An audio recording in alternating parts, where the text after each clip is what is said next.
Salut Bruno. Salut. Eh bien, écoute, je suis très heureux de me retrouver ici dans les locaux de Sroka Company avec Monsieur Bruno Sroka, donc dans la région, dans le coin de Brest. Je voulais à tout prix faire cette vidéo car je reçois aussi quelques messages et quelques mails vu que j'ai testé ces planches sur mais vraiment quelle planche choisir adaptée à ma pratique et aussi adapté à mon gabarit. Donc, je profite d'être à Brest avec toi pour qu'on passe en revue rapidement ces 4 planches pour vous faciliter votre futur choix. Bruno, moi, j'ai la DW 8.3 et j'ai la LW en 90 litres. Donc, comme ça, c'est bien. Moi, j'ai un peu les deux extrêmes. Ouais. Les deux extrêmes. J'aimerais qu'on commence par parler des DW, si tu veux bien, qui sont donc DW pour downwind, oui, planche, exactement. Qui sont, comme son nom l'indique, utilisables en downwind, mais pas que. Mais pas que. Alors, ça dépend les tailles. La 8.3, celle qui est là, elle se décline dans différentes tailles. La V2, elle se décline en 2 tailles, en 20 pouces de large et 18,5. Ouais. Elle est plutôt orientée très downwind. Ouais. Par contre, si on veut aller faire du light wind, par exemple, avec ça, ou aller faire de la para, si techniquement on est bon, ça marche très bien. Moi, c'est ma planche de light, en tout cas, pour 1m80, 80 kg. Exactement. Le gros intérêt, c'est que plus la planche elle est fine, plus elle est longue, plus elle va glisser, et donc plus on va pouvoir partir tôt. Je prends un exemple, je prends celle-là avec une 5 mètres carrés, un foil en 1100 par exemple en UHA, je vais partir à 5 nœuds. Je prends la LW 6.2, je vais partir à 8-9 nœuds. Ouais, c'est ça. Alors, c'est bien si on est que sur des lacs et qu'on veut naviguer que dans du super light, ça marche très bien, c'est parfait, mais à la base, elle est quand même faite pour aller faire du downwind, un peu de subfoil parce qu'elle est un peu grande, donc on peut réduire plutôt, aller sur le modèle en dessous. Et on a la possibilité de mettre un strap avant. Strap avant, et qui peut être aussi intéressant en wing, si on veut aller tartiner un peu plus dans le vent léger. C'est ce que je fais aussi, et c'est pour ça que moi, avec cette planche, à 7 nœuds, avec vraiment une 6.5, 6 nœuds, 7 nœuds, j'ai arrivé à décoller, et en effet, moi, j'ai mis le strap avant pour dire de pouvoir vraiment donner plus d'impulsion avec cette planche. Par contre, c'est vrai que c'est une planche qui a quand même du volume, et donc on est quand même aussi haut sur l'eau. Là, on le voit bien. Beaucoup plus haut sur l'eau, ce qui fait que ça permet de partir plus tôt. Mais par contre, avec un inconvénient, c'est plus la planche elle est longue, moins elle va tourner. Donc en fait, elle va tourner plus lentement. Le virage, le rayon de courbure va être plus large, alors qu'avec une planche plus petite, on va pouvoir serrer un peu plus le virage.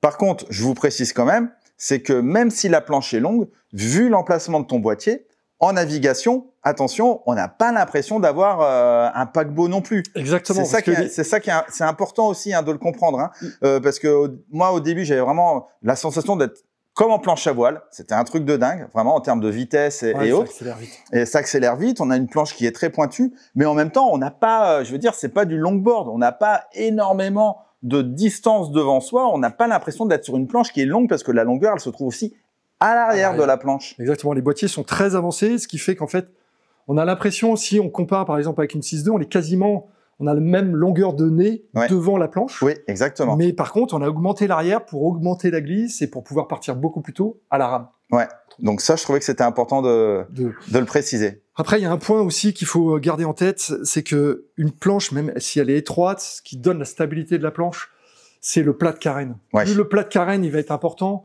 plus la planche elle va être stable sur l'eau, même avec des petites dimensions.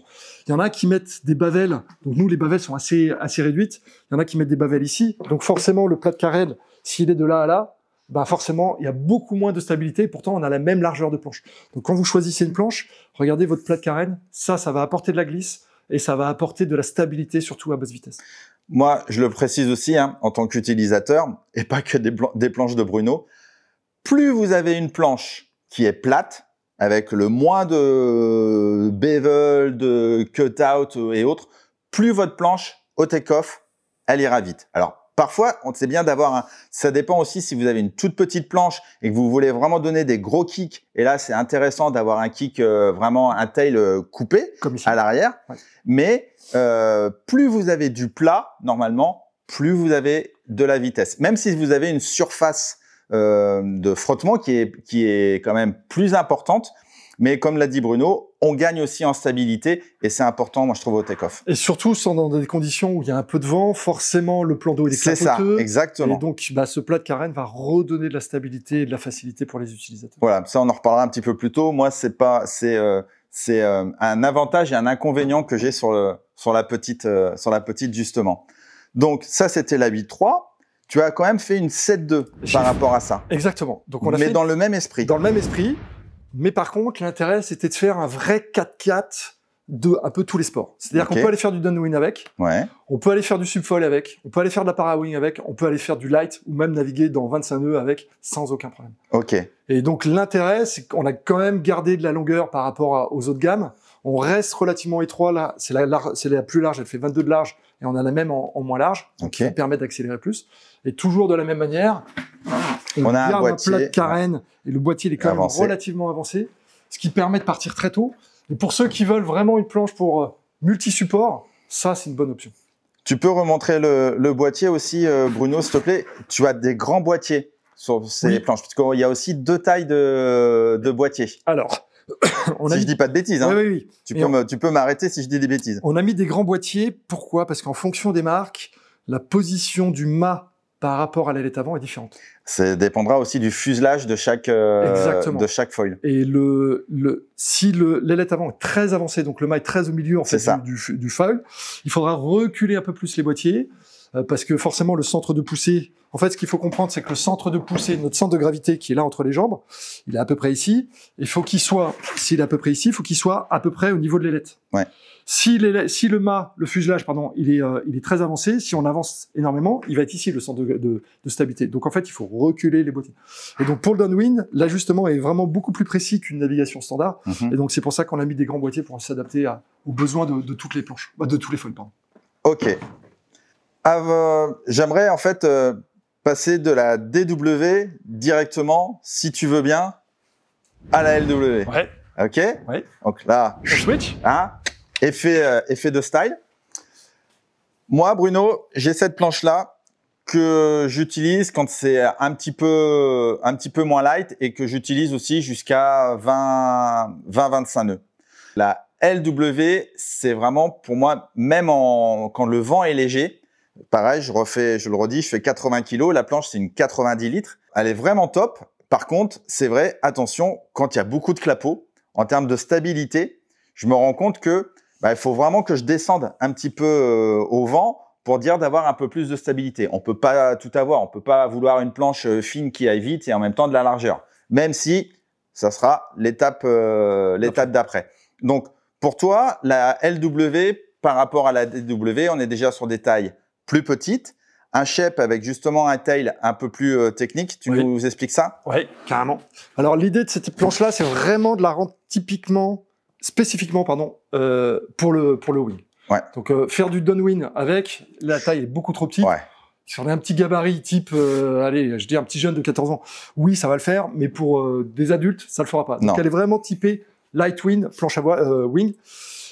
De la même manière, le plat de carène, il a été augmenté. On a augmenté les cut-out, on les a fait pour diminuer la traînée sur les côtés, mais tout en gardant le plat ici pour avoir le maximum de glisse à basse vitesse. Cette planche-là, elle n'est pas destinée pour les débutants, clairement. C'est pour ceux qui savent déjà naviguer, qui veulent une planche à tout faire jusqu'à 25 nœuds et qui veulent glisser et partir très très tôt. Moi, je préconise quand même de prendre un peu plus de longueur par rapport à son gabarit. Si on a une taille de planche qui est exactement à notre poids, type 85 kg, 90 litres, ça va partir, mais le super light, on va pas pouvoir l'optimiser. Si on prend la taille d'au-dessus, par exemple 105 litres, et on fait 85 kg, on va pouvoir partir beaucoup plus tôt. Donc c'est vraiment en fonction des endroits où vous naviguez. Moi, je sais que par exemple, un de nos riders, Gaël, lui, il utilise la 5-7, il fait 80 kg, donc il prend la 75 litres. C'est sa planche à tout faire, mais il va aller surfer avec. Surfer en wing, il va faire de la para, et il est tellement habitué, il navigue tellement souvent que lui, ça lui pose pas de problème.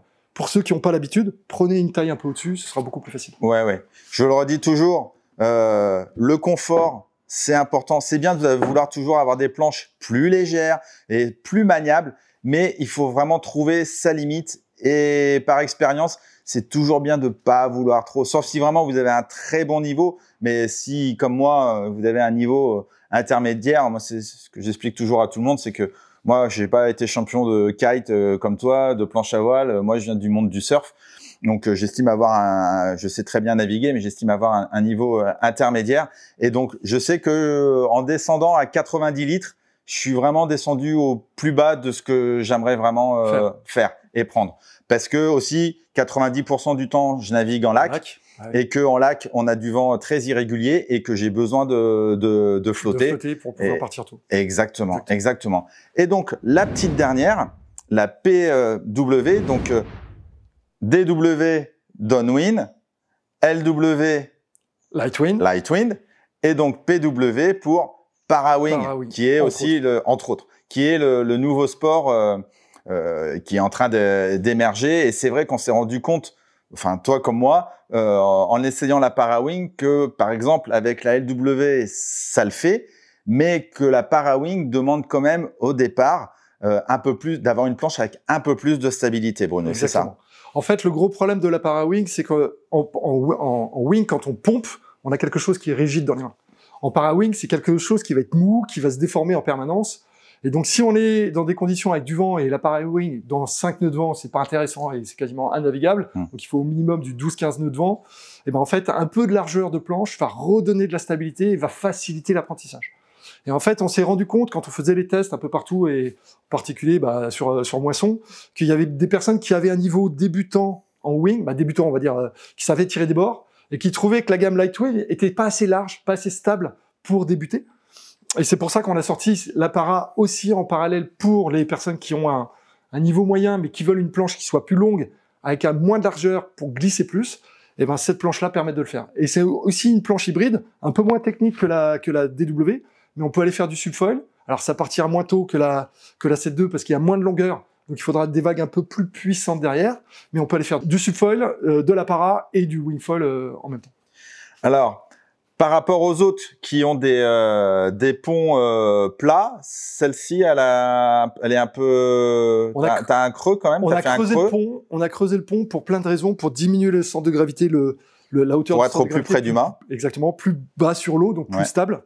Et puis ça permet aussi de savoir où est-ce qu'on positionne ses pieds, parce qu'en para, je trouve que le positionnement des pieds est plutôt important. Et donc si on est plutôt sur le côté ici, on sent tout de suite que ça remonte sous les doigts de pied, et donc on sait que le positionnement du pied, on connaît les limites beaucoup plus facilement en fait du positionnement. Et pareil, au niveau des straps arrière, là on avait qu'une ligne de strap. Là je vois tu as plus de trous pour les straps. Ouais, en particulier pour le subfoil. D'accord. Parce qu'en subfoil, si le centre de gravité, il est encore entre les jambes. Si je mets mon pied là et que je suis au centre, mon centre de gravité, il est décalé. Donc, en décalant mon pied arrière du côté soulevant, le centre de gravité, il va être au centre et on va être beaucoup plus équilibré sur la vague. C'est pas mal. Et ça permet aussi de mettre de l'angle. Donc, soit de mettre de l'angle comme ça, voire augmenter encore plus pour avoir les pieds plus en canard pour pouvoir tourner plus. Je suis d'accord. Et ça, c'est la petite nouveauté aussi. C'est la petite nouveauté. On a mis un kick à l'avant, en particulier en subfoil quand on a besoin dans des vagues un peu poussées. On vient caler le doigt de pied juste devant, et ce qui permet en fait de tenir d'éviter que le pied avant glisse et de pouvoir avoir une meilleure tenue, une meilleure accélération. Et derrière, ça ressemble à quoi? Et derrière, ça ressemble à ça. Ok. Donc gros plat. Encore un shape un peu différent au niveau du tail. Exactement. Gros plat de carène quand même.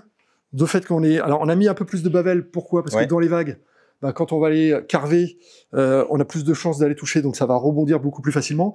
Et vu que la planche elle est un peu plus large, en fait on récupère, on a quand même un plat de carène qui est quand même assez important. Et on a un petit kicktail. Et le kicktail, on l'a fait parce que quand on veut pomper sur la vague en subfoil, on a besoin de pouvoir libérer l'arrière de la planche. Super. En tout cas, c'est très clair. Merci Bruno. Oui. Dernier petit point. Ah mais vas-y, n'hésite pas. Toutes les planches sont livrées avec des housses. De protection. Et qui sont vraiment top. Moi, je les utilise, peu importe la planche que je mets dedans, j'avoue. Mais c'est bien. Elle sert. C'est le principal. C'est le principal. Voilà. Donc, toute cette gamme-là. En termes de construction, on n'en a pas parlé. Non, tu peux, oui. Full sandwich carbone, pont carène sur cette planche-là. Full sandwich carbone sur ce pont-là. Full sandwich carbone sur ce pont-là. Et sur celle-ci, sur la 8.3, on est en full carbone. Et uniquement sous le pad, on est en sandwich. Et donc, en renfort. En renfort, exactement. Ok. Les straps aussi sont dispo? Les straps sont dispo. Après, on peut mettre n'importe quel strap de n'importe quelle marque. Ouais. Nous, on vend aussi des straps, mais voilà, on peut choisir à son.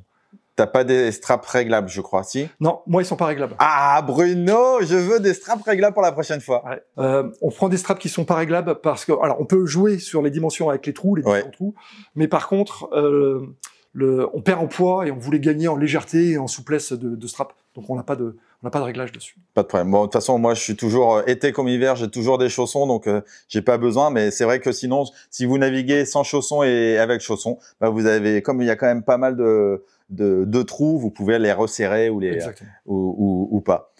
Bruno, on a fait le tour. On a fait le tour. Merci beaucoup. N'hésitez pas à aller sur Foil Magazine, retrouver le test de la LW. La DW, j'ai pas encore sorti le test. Pourtant, il est dans les tuyaux, donc promis, je vais la sortir bientôt. Et puis, sinon, n'hésitez pas à contacter Bruno. Et puis, on va parler foil aussi dans une autre vidéo. En tout cas, merci d'avoir regardé celle-ci. J'espère qu'elle vous a été à tous utile. Et quant à nous, on vous dit à très vite pour de prochaines vidéos. Merci, ciao, ciao. À bientôt, ciao.